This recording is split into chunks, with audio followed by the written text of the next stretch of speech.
euh,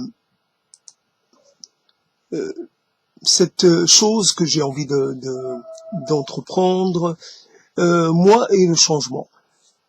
Simplement, il arrive un moment où on doit se reposer la question. Soit et l'état de la société, soit et le régime politique auquel on est soumis, auquel on adhère un peu ou pas du tout, et, qui nous gouverne dans les faits. Que faut-il penser de la politique? Comment faut-il faire de la politique? Comment avons-nous finalement laissé de côté l'idée d'un changement radical, d'un changement profond, d'un renversement de l'ordre existant? Il y avait au départ, voilà, une question qui mérite une sorte de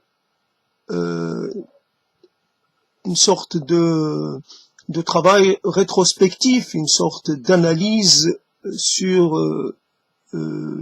les causes et finalement remonter aux origines de cet état de divorce et de rupture avec la politique, avec l'exercice de la citoyenneté, l'exercice là aussi d'une sorte de vigilance.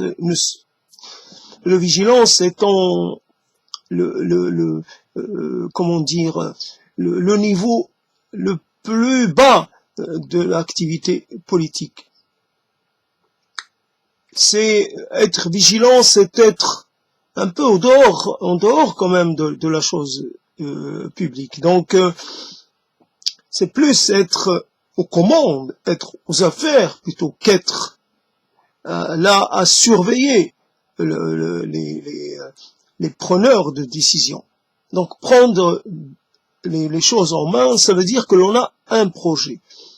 Alors le problème avec le projet, c'est qu'il démarre l'envie d'avoir un projet, même le sentiment d'avoir un projet. Alors ce projet, il peut être assez simple, ou à ses débuts, il est très simple. Il est dans la demande ferme, bien entendu.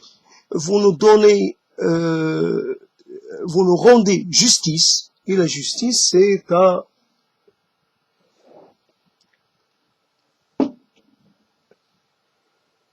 et la justice, c'est le partage des richesses, le partage du pouvoir, finalement, un peu plus que le partage. C'est-à-dire, vous devez nous laisser la place. Parce que nous, on serait mieux s'en occuper que vous. Nous, on va résoudre tous les problèmes. Et là où vous avez manqué de courage, ou vous avez manqué de détermination, vous avez manqué d'envie, vous avez manqué je ne sais quoi, nous, on va pas se laisser avoir. Parce qu'on a comment dire, parce qu'on a le feu sacré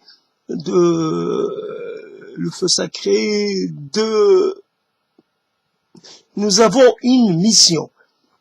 La mission d'aller dénicher l'injustice et d'aller finalement d'apporter le bonheur à tous. Un bonheur peut-être un peu nivelé par le bas, mais c'est un bonheur tout de même. Alors, d'où l'idée facilement qu'on peut une sorte de perversion, voilà, laquelle c'est le bonheur, apporter le bonheur aux gens malgré eux. Donc il y a un côté totalisant dans cette vision. Et le problème est là. C'est à partir de quel moment on est dans le vrai. Pour arriver en fait à se retirer de toute entreprise politique, de toute idée de prise de pouvoir, parce que l'on se sent pas légitime, parce que l'on se sent pas vraiment comment dire après tout, on reprend les choses et on les reconsidère différemment. Voilà, ce n'était qu'une sorte de... C'est le défaut de la jeunesse, c'est l'excès presque de confiance en soi, c'est une sorte de presque de monde narcissique, voilà, que la psychanalyse rentre dedans. La psychanalyse vous réduit au statut de l'individu, vous ne faites plus partie d'une collectivité, à part, évidemment, quand on parle d'inconscient collectif, mais sinon, vous êtes réduit à votre histoire, à votre propre histoire. Et cette histoire, elle est petite. Et malgré sa petitesse, ben, elle vous enferme. Elle est capable de vous enfermer jusqu'à la fin de vos jours. Vous pouvez passer votre temps à en parcourir les pages et les chapitres tous les jours que Dieu fait. Et finalement, et à la fin, vous finissez votre vie alors que vous n'avez toujours pas réglé une chose. Mais cette chose n'était pas essentielle. Ce n'est pas essentiel, cette chose-là. Pourquoi? C'est pourquoi inutile. C'est pourquoi sans intérêt. Pourquoi m'as-tu dit? Pourquoi as-tu fait? Pourquoi ce procès au père, ce procès à la mère, ce procès à celui, pourquoi ces choses-là? Donc, voilà, on est sorti de notre prétention à représenter toute la société, la totalité, les porte-paroles, évidemment, l'élite, les élus. Voilà, on s'est autoproclamé élu. Et alors? Y a-t-il mieux que nous pour se prétendre, pour jouer ce rôle? On a été, comment dire, la société nous a préparés pour jouer ce rôle. Le rôle d'éclaireur, le rôle d'avant-garde et le rôle de décideur. Nous, on a la capacité d'élaborer une vision, de présenter un projet, évidemment un projet révolutionnaire, un projet de renversement, et non pas un projet de continuité. On veut pas continuer, on veut pas poursuivre, on veut pas faire dans la gestion, notamment aujourd'hui on dit la gestion de crise, on veut transformer les choses. Alors évidemment, cela ne se serait pas passé sans quelques désagréments pour certains, évidemment, réforme agraire, nationalisation, et évidemment un plan, c'est comme ça que c'était qu'on voyait les choses. Évidemment, partager pour que tout le monde, finalement, ait les mêmes possibilités, à dire égalité des chances, on va dire, sur un concept qui n'est pas si révolutionnaire que ça, mais voilà, donc il y a cette idée qu'il faut prendre les choses en main et on ne peut pas faire confiance au processus naturel qui finalement pourrait aboutir à une sorte d'égalisation, voilà. Et peut-être parce que logiquement les gens vont finir par comprendre qu'ils ont plus intérêt à partager plutôt qu'à accaparer les choses pour eux. Finalement, on est mieux dans le partage, dans la coopération plutôt que dans la compétition. Voilà, c'est ça, que dans le monopole. Voilà, c'est ça. Donc on considère, on va partir de l'instant. L'instant, il est comme ça. C'est-à-dire, on a été réduit à être des assistés. Un mot horrible, assisté. Quand on est nourri, maintenu sous perfusion par un État, quand on dépend de cet État pour pour rester en vie le plus concrètement possible, cela veut dire qu'on n'a pas intérêt à renverser cet état, qu'on va essayer de, voilà, il y va de notre survie. Donc, parce que on a manqué de, on a manqué de vigilance, on a manqué de prévoyance, on a manqué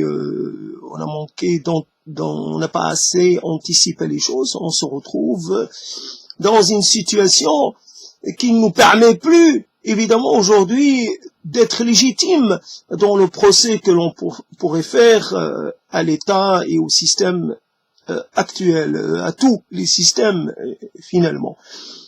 Donc, il y avait une force extraordinaire, et une force capable de vous mener au sacrifice le plus ultime, le sacrifice de votre vie, évidemment, pas comme aujourd'hui, pas pour un absolu, j'allais dire métaphysique, mais pour un absolu concret. Vous défendez votre vision des choses et parce que vous considérez que votre vision est juste. Le juste offre sa vie au service de la justice, au service de sa cause. Il ne peut pas, évidemment, il ne peut pas ne pas consentir d'avance à cette éventualité.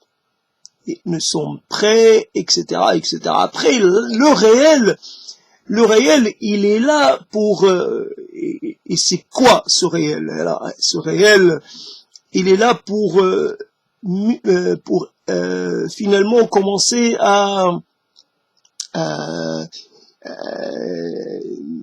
saper ou alors à introduire des éléments de déstabiliser introduire des éléments à subvertir cette idée forte.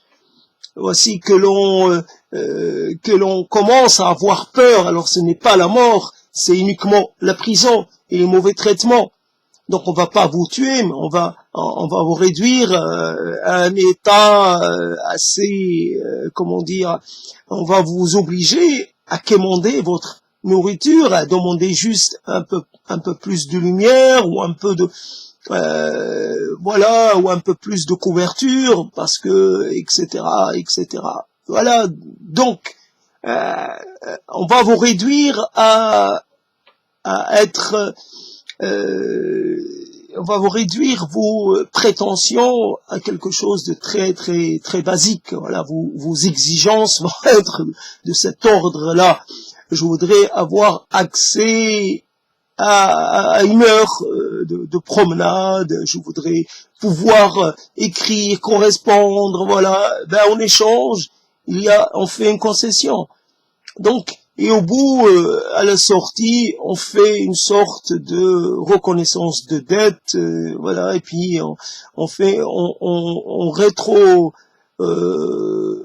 comment dire, on fait des comment dire, on se détache de son projet d'origine, on fait, non pas un rétropédalage, mais on fait une sorte de, on déclare un peu un divorce avec, on sort pas si on montre pas qu'on n'est plus une menace pour l'ordre existant. Donc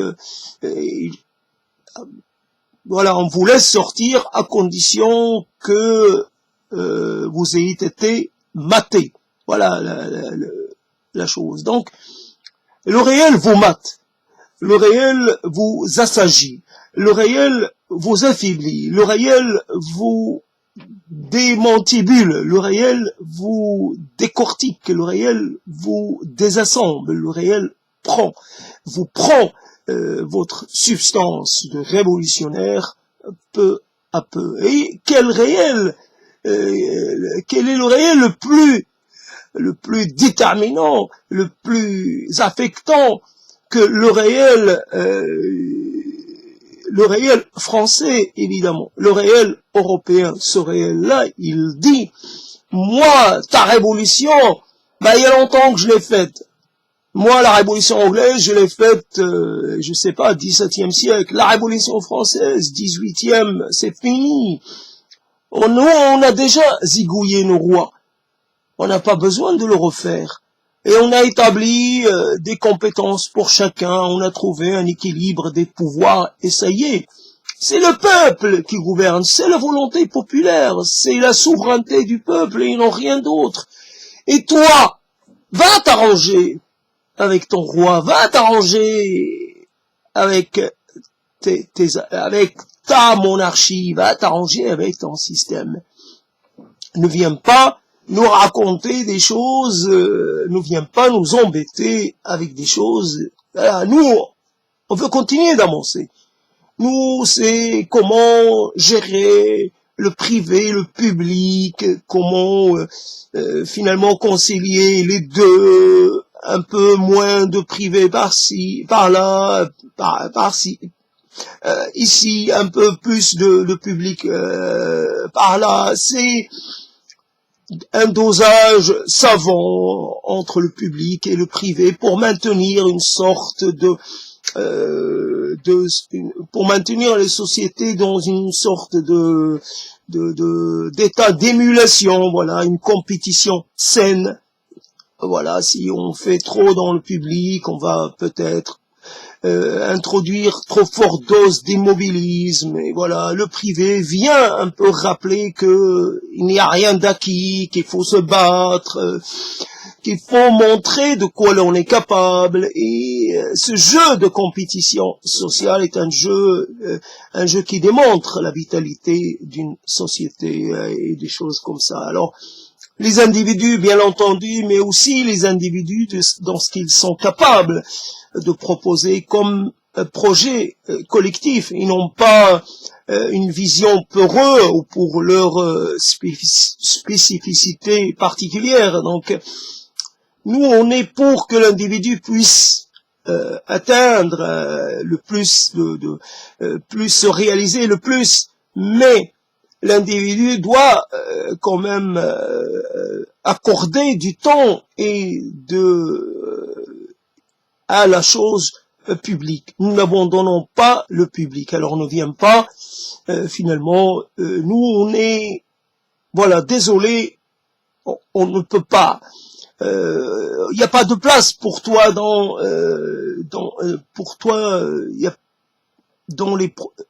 nos sociétés. Donc voilà le problème. Le problème c'est réel qui est là et qui est là pour te dire,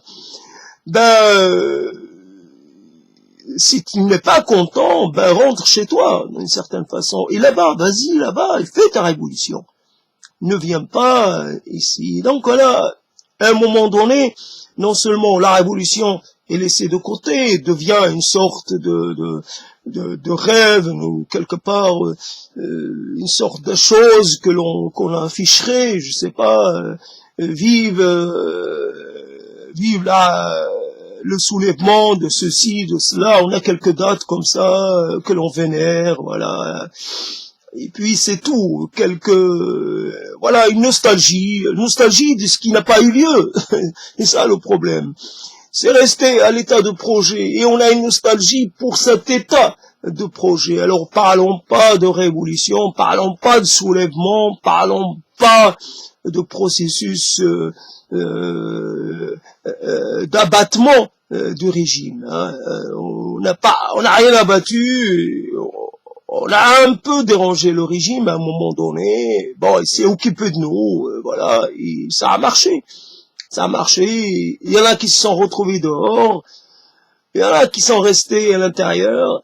Ils ont été réduits au silence. Ils ont été soit achetés, soit, c'est pas, on s'en est tout occupé. Donc voilà la question. La question est là que c'est, je sais pas, parce que ce n'est pas préparé, donc c'est un peu confus.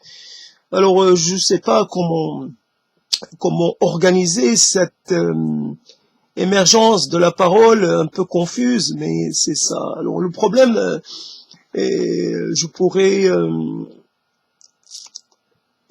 il y a, bien entendu, à un moment donné, on a cru que tous nos semblables étaient des révolutionnaires en puissance. On a pensé que tout le monde avait cette charge et cette envie d'aller au combat, d'aller à l'affrontement. Finalement, on se rend compte que ce n'est pas si évident que cela, et que parmi ces jeunes, normalement promis à la révolution, normalement, objectivement, pro-changement, ben, il y a parmi eux qui sont déjà prêts à composer. Voilà, à un moment donné, en France, on pouvait très bien, à un moment donné, si l'armée avait voulu, certains chercheurs étrangers auraient bien travaillé pour l'armée. Mais l'armée, évidemment, ne subventionnait que les nationaux et non pas les étrangers. Donc voilà, donc on était prêt à se vendre pour rien, juste pour pouvoir subsister. Encore cette affaire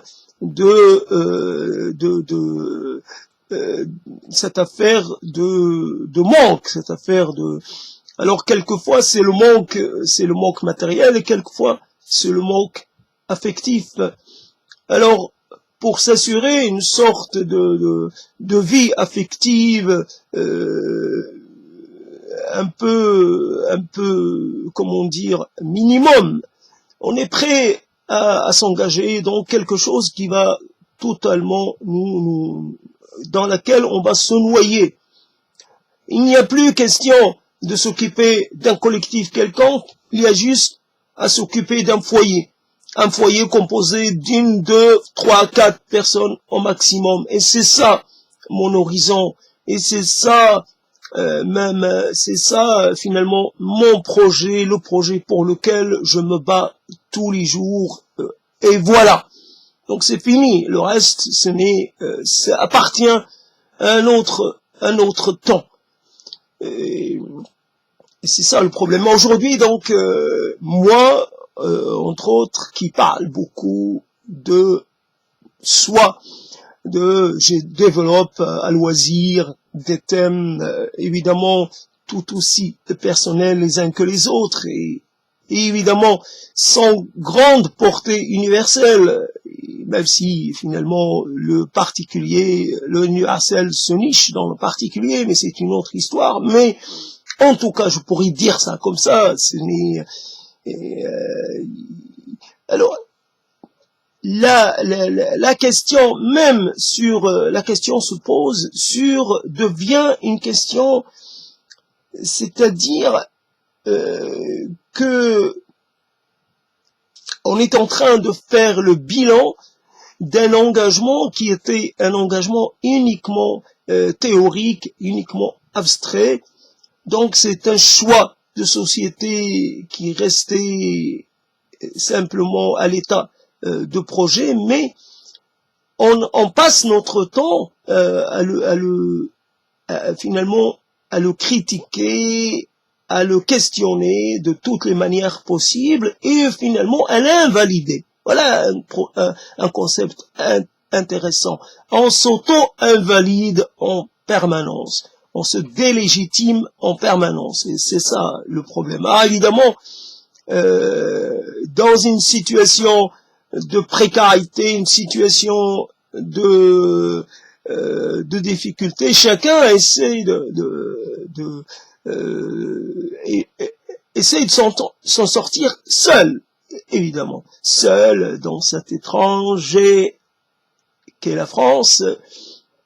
Voilà, chacun, et même ailleurs, c'est ça le problème. Alors,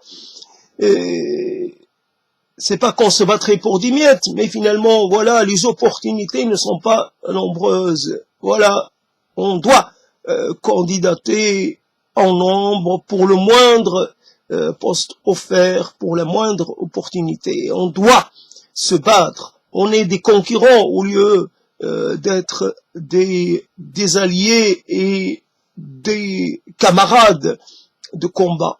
On se concurrence pour l'affectif, on se concurrence pour le matériel, on se concurrence pour n'importe quoi. Rien d'essentiel. Voyez-vous, un révolutionnaire qui prend femme, un révolutionnaire qui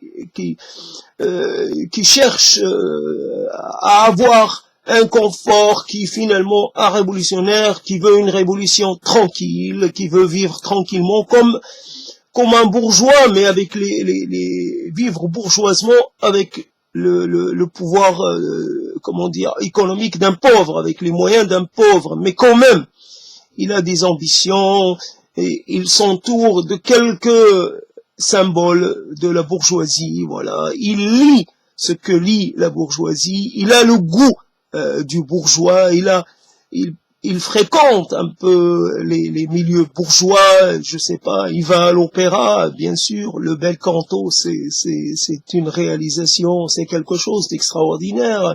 Lui aussi, il va se piquer de grande musique, lui aussi, il va se piquer d'art, lui aussi, il va essayer de développer une théorie sur l'esthétique, une théorie sur je sais pas, sur la phénoménologie, va essayer d'être un intellectuel bourgeois comme les autres de ces intellectuels dont on trouve des exemplaires sans exemplaires partout où on va, et c'est ça. Et voilà, moi que je me mets à faire du Sartre, à faire du Foucault, à faire du Derrida, à faire je sais pas quoi, voilà, que je suis du côté de Mayakovsky, voilà, je suis du côté d'Arendt, voilà, voilà, que je passe d'un continent à un autre, voilà, ben tiens, je vais passer un temps avec la littérature nigériane, voilà, il y a, je sais plus comment, Achille, ou je sais pas quoi, il y a des comme ça,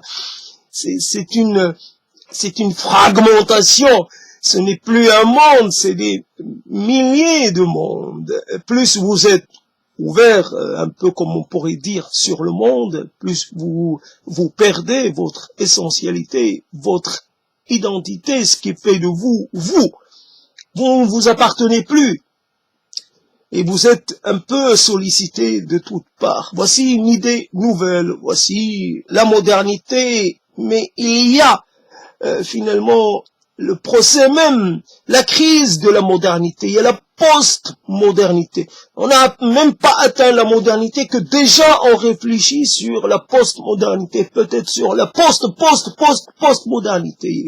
On est dans le néant sans avoir jamais connu finalement le néant de quelque chose qu'on n'a pas connu dans sa version première. Néant classico, je sais quoi, je sais quoi. On se noie dans les concepts, on se noie dans les approches, on se noie dans les courants, c'est ça la question. Alors c'est simplement quand on fait un bilan, parce qu'à un moment donné on est obligé de faire un bilan, et c'est évidemment, cela aurait conduit, la révolution, ça conduit à des choix douloureux. C'est les choix de rupture avec le milieu d'origine. Le milieu d'origine qui peut se révéler une sorte d'ennemi objectif. Le milieu d'origine qui, évidemment, peut être contre-révolutionnaire. Et là, on revient de nouveau sur le concept de faire le bonheur du peuple malgré lui. Et là, il y a les forces de résistance. Là, on peut pas appeler ça la réaction, mais on peut appeler ça peut-être la tradition. La tradition est anti-révolutionnaire. Peut-être dans la jacquerie, un peu dans une sorte de révolte, mais une révolte toute contenue, une révolte, comment dire, dans l'art, c'est une révolte, voilà, qui consiste à essayer de s'adresser aux tenants du pouvoir pour essayer de leur rappeler leur mission, etc. Voilà, encore une fois, mission sur le rôle d'arbitre et de gardien protecteur de la justice. Mais quelle justice? Voilà donc la révolution, aurait peut-être voulu que je me sépare de ma mère, que je me déclare sans mère, voilà, orphelin, et même je suis né, je n'ai pas de naissance, je n'ai pas de filiation. Ma filiation, je dois la recréer. Voilà la révolution. La révolution, c'est obligatoirement une rupture et non pas une continuité plus ou moins déguisée. La révolution, c'est de dire que ça suffit. Ça suffit, il n'y a pas à composer, il n'y a pas à tenir, à prendre en compte, il n'y a pas à tergiverser, il n'y a pas à modérer quoi que ce soit, il y a à y aller, à y aller. Après, c'est évident que on va faire le malheur de certains avant de faire le bonheur d'autres, mais c'est comme ça. C'est comme ça, l'idée mérite que l'on bouscule certains et même que l'on inconforte beaucoup. C'est comme ça. Ça doit passer par ça. Il n'y a pas, finalement, on n'accède pas à la liberté sans verser le sang. C'est un lieu commun, mais c'est comme ça que l'on dit. Alors, tout ce discours ressemble à un discours archi convenu. Voilà comment on passe de l'état de croyant à l'état de finalement d'observateur et de critique. Et peut-être bienveillant, mais peut-être pas, critique un peu, voilà. Je rigole de moi-même. Voyez-vous ce personnage archaïque, aussi que on est passé de l'état de révolutionnaire à l'état d'archaïque. Voilà, c'est de l'archaïsme dans la vision de transformation des sociétés. Ce processus-là n'est plus d'actualité, c'est anattardé. Voilà, c'est ça que l'on pourrait. Et c'est donc là, on pourrait dire, il y a là déjà, comment dire, non pas une perversion de la vision, mais une chose qui fait que ça y est, on a été corrompu. Voilà comment on pourrait dire. Donc il faut venir finalement presque des séances de désenvoûtement de tout ce qui est finalement pensée conciliante, tout ce qui est pensée de compromis, tout ce qui est pensée qui aimerait qu'on porte attention, que l'on fasse attention. Voici donc on est habité par ces pensées qui font que on est totalement, on est dégonflé. Il n'y a plus ce souffle révolutionnaire. Alors, moi, je prends, voilà, comme je prends un peu, je mets beaucoup d'eau, beaucoup d'eau dans mon vin, et je suis devenu un peu révolutionnaire, mais un peu bouddhiste tout de même. Alors, je crois en la bienveillance. Voyez-vous, bienveillance et révolution, ça va pas ensemble. Bienveillance, mais c'est quoi? Donc je suis prêt à marier la carpe et je sais pas quoi, la carpe et le lapin, et je suis prêt à faire à composer un peu faire dans la fusion, voilà, dans la fusion d'idées, d'idéaux, la fusion de toutes sortes de choses. Donc je récupère des tas de concepts par-ci, par-là. Évidemment, je fais plus attention aux concepts et voilà à l'esthétique du discours que finalement qu'est-ce que je suis en train de dire et ce que cela implique véritablement. Mais là, c'est un moment comme ça de réveil ou d'éveil, tout simplement.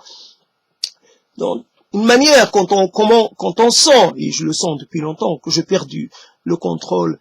Alors évidemment, des choses sont là pour me rappeler que finalement l'existence,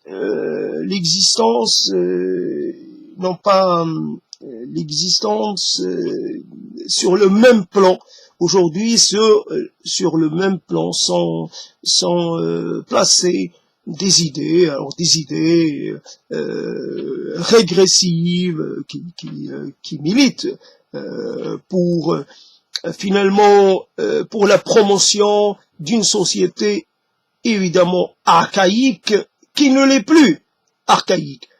La promotion de sociétés patriarcales, de sociétés tribales, devient finalement un objectif révolutionnaire, acquiert le statut de cause extraordinairement mobilisatrice. Voici que d'anciens révolutionnaires se passionnent pour des questions, des revendications ethniques, des revendications localisées, régionalisées, qui cherchent à morceler un territoire plutôt en fonction d'éléments évidemment d'éléments se référant à une tradition et s'inscrivant dans une antériorité. Voilà, j'ai la légitimité sur ce territoire, non pas pour y mettre en place la révolution, mais pour y installer un ordre ancien.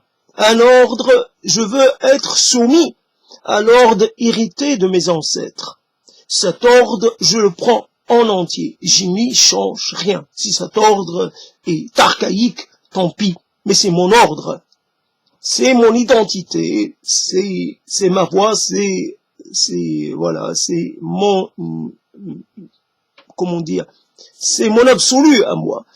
Alors voilà donc, et on trouve comme ça exposé de façon totalement égale, équivalente. Il n'y a aucun problème entre cette vision et puis une autre vision qui là, elle, est une vision évidemment à caractère transnational, à caractère presque universel, à prétention en tout cas universelle. Nous voulons finalement réaliser à faire venir, advenir l'homme nouveau partout, l'homme nouveau et la femme nouvelle partout, dans le monde entier.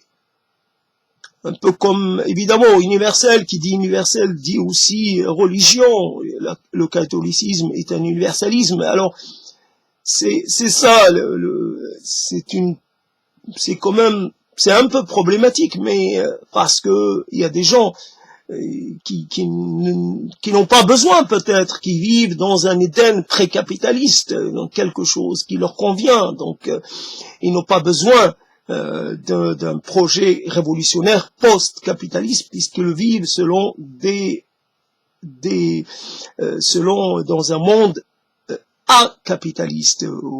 Donc on pourrait les laisser de côté. Donc l'universalisme, moins quelques lieux finalement qu'il va falloir laisser dans leur dimension. Donc voilà le problème. Le problème est que je vois des gens, voilà, je vois des vestiges, je vois des traces, je vois des fragments, et je vois un drapeau. Je vois surgir un drapeau. Ce drapeau, il a 40 ans, il a 50 ans, il est là, il dit une chose, pour moi, je l'interprète comme une démarche, comme une sorte d'idéal d'une époque. Et cet idéal a-t-il encore sa place aujourd'hui? Voici donc un idéal qui est affiché par des gens qui peut-être ne sont pas légitimes à s'en réclamer. Quelle légitimité toi tu as finalement à arborer ce drapeau-là? Quelle est ta légitimité? En quoi tu es fidèle? En quoi tu vis ce projet révolutionnaire? Ou es-tu juste une sorte d'afficheur? Voilà, un drapeau envoie un autre. Il ne faut pas trop faire confiance aux symboles, aux couleurs. Un drapeau multicolore ou monocolore, ce n'est pas un problème. Noir, blanc, noir avec du rouge, peu importe, ce n'est qu'un morceau de tissu. Après, la réalité est la réalité est autre. Donc on a été réduit, comme aujourd'hui, moi je suis en train de faire un discours à mon réveil, juste parce que j'ai vu un article sur la surveillance faite par les services de protection de la Constitution, je pense que c'est comme ça qu'on les appelle en Allemagne fédérale, et c'est ça le problème. Alors par rapport aux communications qu'il y a à l'étranger, et ça m'a fait revenir cette idée, et comme je suis évidemment très pris, omnibulé par mon projet personnel, par ma situation personnelle, ben finalement, et puis je vois émerger ces choses-là qui me rappellent. Il faut essayer de faire correspondre toutes ces choses-là. Alors, quelqu'un pourrait dire simplement, mais c'est toi, d'abord toi tu n'es pas clair dans tes propos. Évidemment je suis pas clair. Comment veux-tu que je sois clair? C'est une chose totalement improvisée. C'est sur le vif comme ça. C'est juste le temps de brancher la webcam et d'attendre de faire les réglages, et bien ça y est, je peux pas contrôler. Mais le problème n'est pas dans le contrôle, n'est pas dans la forme, il est dans le fond. Et le fond, est-ce qu'il est audible ou pas? Est-ce que le changement est encore d'actualité? Et est-ce que le changement est encore souhaitable? Est-ce qu'il est encore nécessaire? Est-ce qu'il est encore indispensable? Sans parler de ce terme esthétisant désirable, non. Est-ce que il y a encore des choses à changer? Est-ce que ce système-là, au lieu de penser au lieu de se retrouver pour horizon politique simple et finalement le seul horizon politique, c'est l'écologie politique, c'est ça, penser à la planète. L'acte révolutionnaire serait de finalement de réduire la quantité de ces déchets. C'est ça l'acte révolutionnaire, c'est de faire le tri des déchets, c'est ça, c'est de consommer raisonnablement, Est-ce là une révolution? Est-ce là? Alors tout est réglé, tout est fini, il n'y a plus d'exploitation, il n'y a plus de situation impossible, il n'y a plus... Tout est réglé, il reste que ça. Il faut réduire finalement les émissions, ceci, cela, il reste plus que ça. Et voilà, quand on laisse faire, évidemment, le vide, il n'est jamais laissé vide longtemps, il ne reste jamais en l'état de vide. Donc, quand une pensée finalement cède sa place comme dynamique, comme force de proposition, comme créatrice de dynamique de changement, ben elle est remplacée par une autre. Évidemment, cette force de remplacement, ben elle a ses critères à elle, elle a ses mots d'ordre à elle, elle a ses objectifs à elle. Moi et la planète, on n'est pas ensemble, on constitue pas un corps. Moi et la société. Voilà, oui, la société telle qu'elle est aujourd'hui. Ceux qui ont pris le pouvoir, c'est ceux qui finalement se sont rangés de côté de Dieu, la loi de Dieu, plutôt que la loi des hommes. Mais moi, je suis plus pour la loi des hommes, et pas n'importe quelle loi. La loi de la justice et la loi de l'équité. L'équité, c'est évidemment c'est assez imprécis comme terme, comme vision. Mais après on est au stade des souhaits quelque part. On n'est pas encore passé à l'étape de l'exécution. Donc effectivement, ça reste imprécis. Après, c'est ça le problème. Comment finissent finalement, quelle est la fin de vie des révolutionnaires, quelle est la fin de vie des collectivistes, quelle est la fin de vie des communistes, des communisants, des ceux qui ont été pour la communauté, et non pas dans le sens restrictif que cela a pris, ça a pris aujourd'hui. C'est la communauté humaine, évidemment dans sa diversité, mais non, évidemment, tout en n'essayant pas d'accorder trop d'importance à la diversité. Le relativisme culturel, voici encore non, il n'y a pas de relativisme.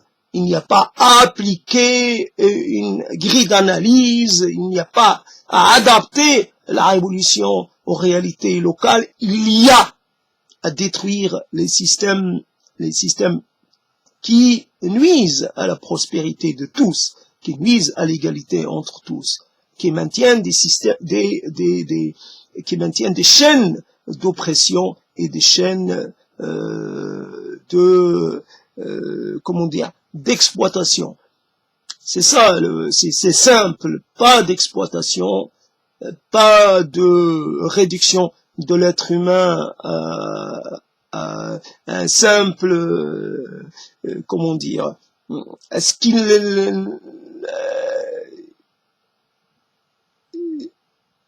la réduction de l'être humain, je sais pas comment le dire, je suis fatigué. En tout cas, c'est ça le problème. Et voilà, quelqu'un va dire, c'est toi, c'est ta vision à toi. D'ailleurs, tu la présentes de façon assez confuse, de façon assez, on comprend pas à quoi tu veux en venir, malgré le fait que je suis revenu à plusieurs reprises sur des questions centrales. Je n'ai pas cessé de revenir et mais ça ne suffit pas. Ça ne suffit pas. Qu'est-ce que c'est que cet objet étrange qui nous apparaît comme ça, comme je sais pas, comme une étoile qu'on n'avait pas prévu de voir, et puis finalement, boum, et commence à illuminer le ciel. Voilà, je sais pas, c'est une comète. Voilà, c'est ça. C'est une comète, c'est plutôt un météore qui brille juste le temps de finalement le temps de qui brille pendant un bref instant, mais qui va finalement peut-être mourir à l'instant même où il brille. C'est ça. Donc c'est une sorte de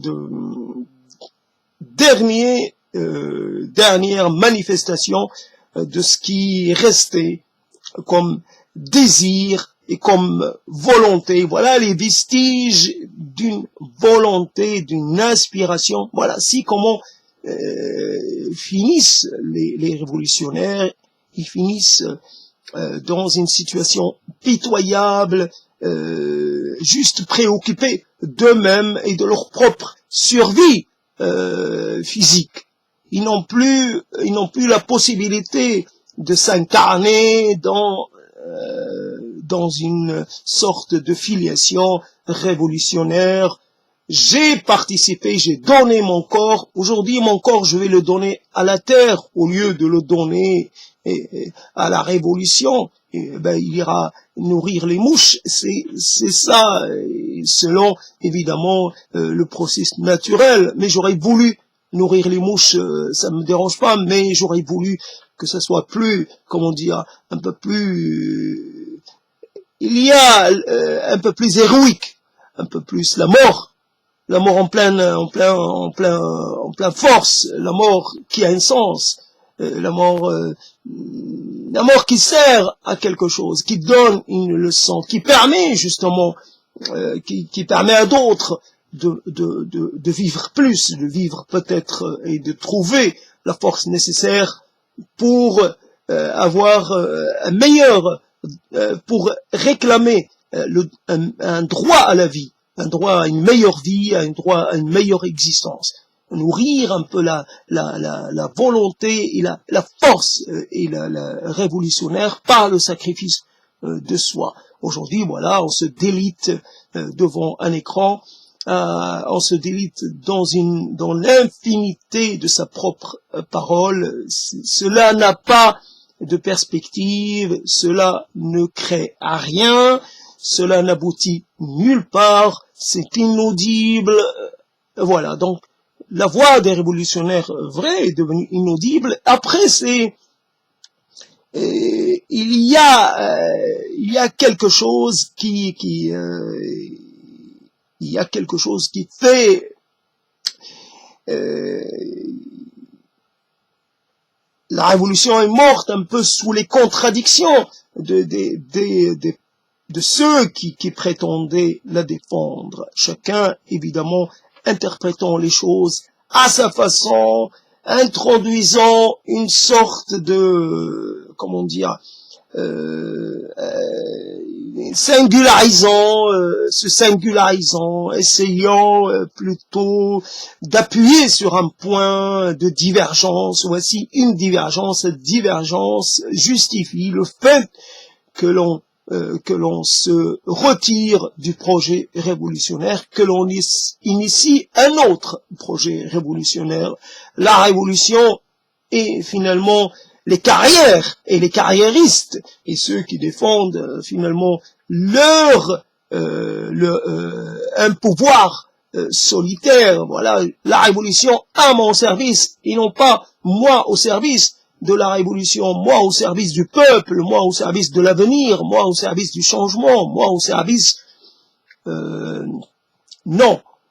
Après, évidemment, voilà, aujourd'hui, des causes, je défends la révolution, aurait aucun problème à défendre, une sorte à imposer, finalement, une sorte de modération dans la gestion des ressources. Aucun problème, la gestion des ressources, une meilleure gestion, qui elle n'est pas, quand je vois par exemple qu'une société indonésienne va finalement va déforester en Afrique et installer des cultures de l'huile de palme, je dis là la révolution aurait pas permis.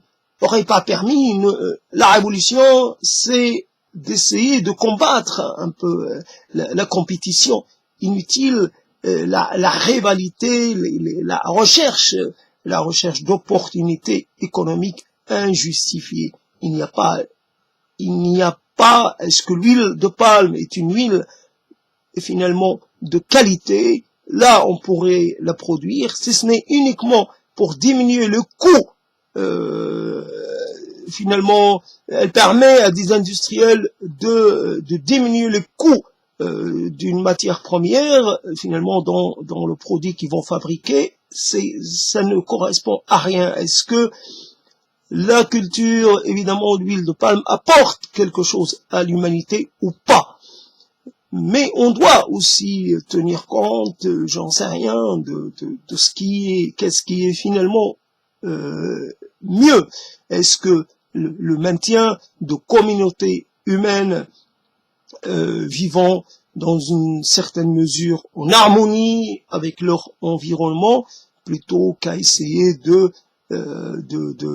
créer de la déstructuration et de déstabiliser des écosystèmes humains et naturels, évidemment, comme ça pour le profit et pour voilà, pour des questions de simples bénéfices économiques. Voilà, c'est ça. Alors évidemment, là, je rame, enfin, je sais pas que je rame, je maintiens la prise de parole pour arriver à 1 heure. Après, j'arrête. Là, j'aurais payé un peu mon dû, d'une certaine façon, à cette idée révolutionnaire. Je l'ai ressuscité, le temps d'en parler, et puis après, je repasse à autre chose. En tout cas, qu'est-ce qu'on a fait de nous, finalement? C'est l'interrogation, c'est la question que je pourrais poser à tous. Qu'est-ce qu'on a fait de nous? Est-ce que nous avions le potentiel finalement de faire la bonne révolution? Parce que cette bonne révolution, nous pouvions la concevoir et la mettre en pratique. Évidemment, et c'est là, c'est l'éruption de la critique et de l'autocritique et du relativisme, etc. Voilà, donc, tenons compte de certaines expériences précédentes, la dégénérescence, on pourrait même dire, on a introduit le concept dégénérescence du processus révolutionnaire. Et voilà, on voit des choses se présentant comme révolutionnaires, on voit ce que ça a donné, des décisions qui n'ont pas de sens, parce qu'elles sont totalement inefficaces, totalement impropres, totalement déraisonnables. C'est quoi cette histoire? C'est quoi cette prise de décision? Qu'est-ce qui la justifie?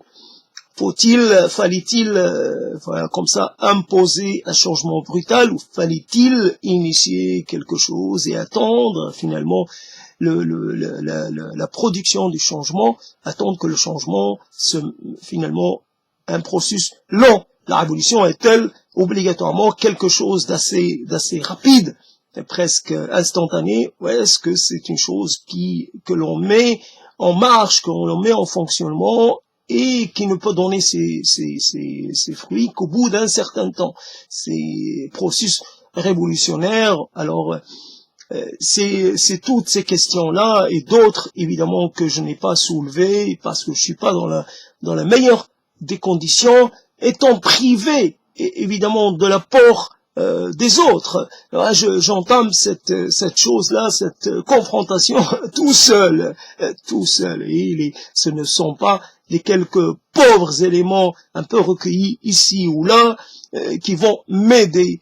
Je suis seul, et voilà la victoire, non pas de la contre-révolution, mais des forces, je sais pas quelles sont ces forces, en tout cas, je peux les appeler comme ça, à défaut d'autres choses, mais des forces qui m'ont vaincu, qui ont vaincu tous les révolutionnaires en puissance, tous ceux qui avaient finalement un véritable destin, qui pouvaient avoir un destin révolutionnaire, mais qui ont été réduits au silence. C'est ça. Alors c'est tout ça et comme ça. Je peux terminer en parlant de cette finalement cette réduction de l'individu, globalement de l'individu à quelques parties de lui.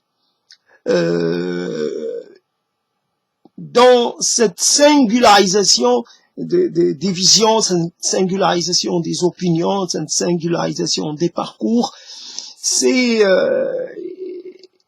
évidemment, pendant longtemps, on a cherché à sortir du rang, à jouer les contestataires, à jouer les presque sortes de révolutionnaires de salon. Aujourd'hui, voilà, chacun peut être un révolutionnaire à sa façon, révolutionnaire dans sa vie privée. Voilà, moi je décide de ne pas suivre telle ou telle règle, mais après l'autre il va vous dire voilà, c'est votre révolution, vous la vivez chez vous, vous la vivez avec vos proches, mais ne pensez pas venir comme on dit, ne pensez pas être en capacité de la partager. Je partage pas votre idée de la révolution. Un autre, je partage pas.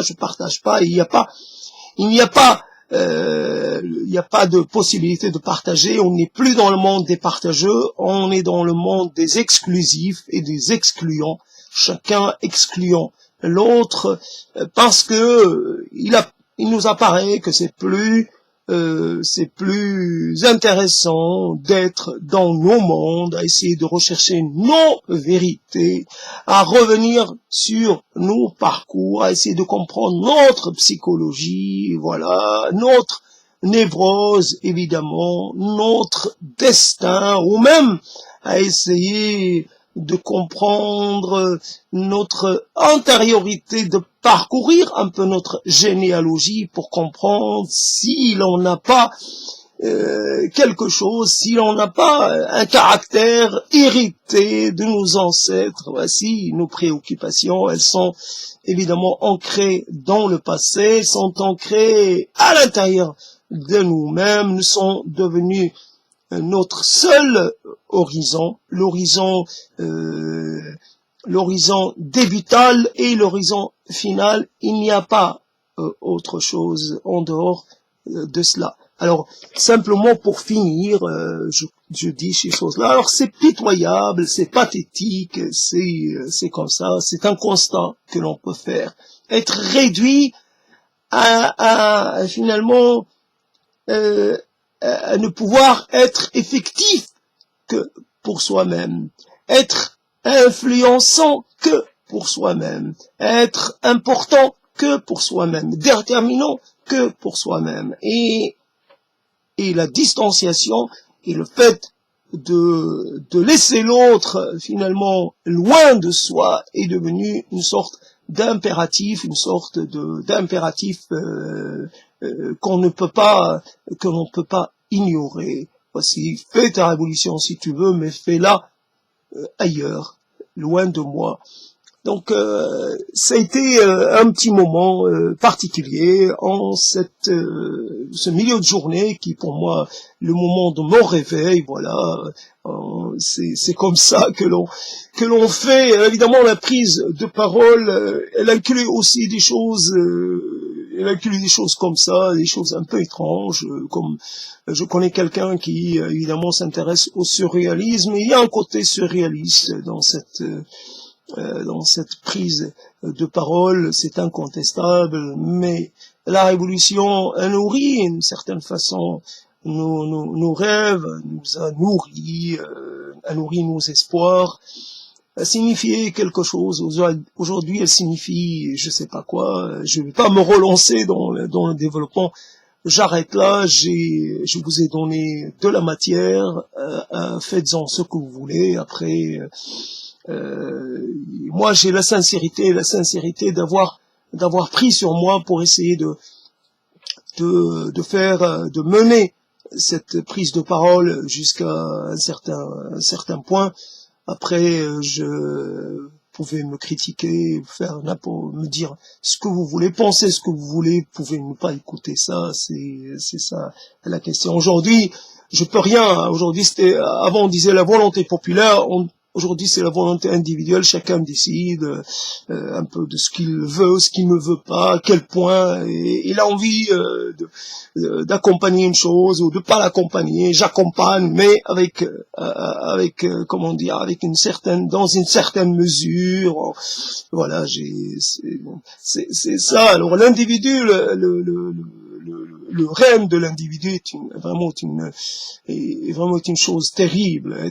Être là à faire face à soi en tant qu'individu, considéré par les autres comme un individu et rien d'autre, ne représentant que soi, c'est vraiment c'est une situation terrible, insupportable, mais c'est comme ça.